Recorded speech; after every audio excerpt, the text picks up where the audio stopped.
Bonjour Jean-Baptiste. Bonjour Xavier. Alors, cet instrument, c'est pas le violon, c'est la trompette. La trompette ici dans Carmen, et jouée par un des plus brillants interprètes français de la trompette en ce moment. Il s'appelle Romain Leleu. Leleu, Romain, il a 32 ans, il vient du nord de la France. Et en effet, c'est sans doute le plus célèbre représentant de l'école française de la trompette, parce que c'est une école prestigieuse dans le monde entier, avec cette figure tutélaire qui est Maurice André, qui a popularisé cet instrument classique au XXe siècle. Alors classique, mais pas seulement d'ailleurs, sur ce nouveau disque qui sort, qui s'appelle Inspiration.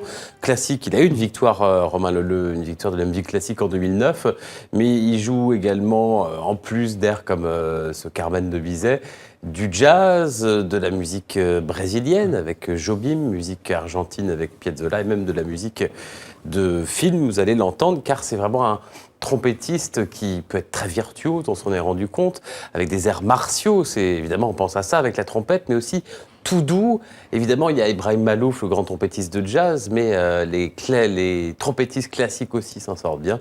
Je vous propose d'écouter et de rencontrer Romain Leleu.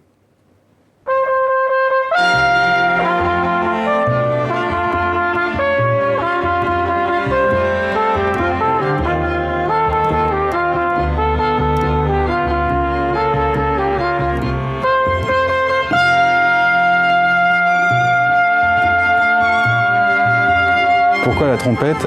Parce que paraît-il, j'étais assez nerveux et il fallait un instrument qui nécessite un certain engagement physique pour pouvoir la jouer. Donc il fallait me canaliser un peu. Donc mes parents m'ont dit tiens, on va le mettre à la trompette pour voir ce que ça donne, pour le calmer en fait. Et ça m'a... Je sais pas si ça m'a calmé, mais ça m'a tout de suite plu. Et aujourd'hui, ça me plaît encore.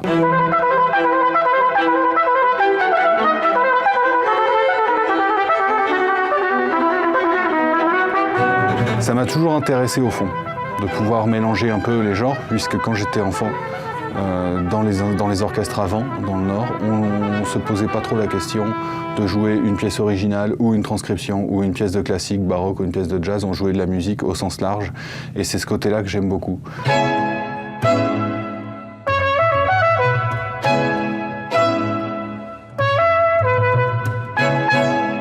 Dans ce disque Inspiration, je rassemble plusieurs influences musicales que j'ai subies en fait depuis tout jeune. Et c'est pour ça qu'on trouve des styles différents. Il y a aussi bien une pièce de Daquin que plusieurs pièces de Jobim. Et de la musique de film.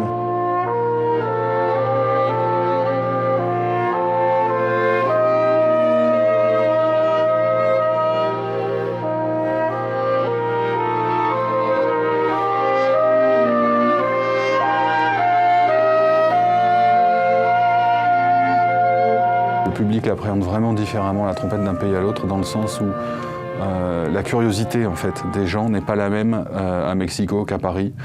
Et c'est très agréable, puisqu'on va dire qu'en France, on a quelques a priori encore quand même sur l'instrument, qu'on essaie petit à petit d'enlever, de faire tomber. Quand on se retrouve pour faire des tournées, comme ça m'est arrivé dans les pays du Maghreb, ils vont à un concert de trompette comme ils iraient à un concert de violon ou de piano.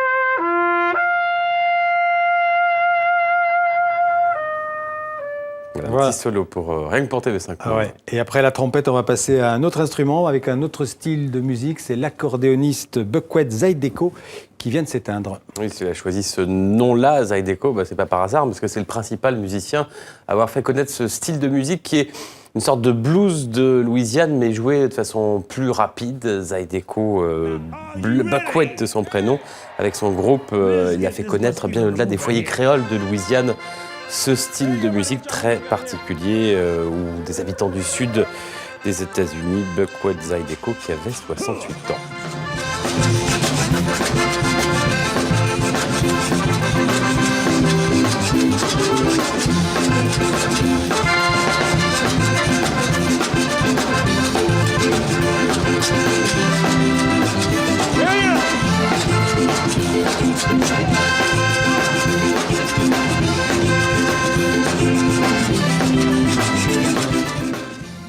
Voilà. Merci Jean-Baptiste. Zydeco, donc Zydeco. 68 ans. Merci Jean-Baptiste, à bientôt.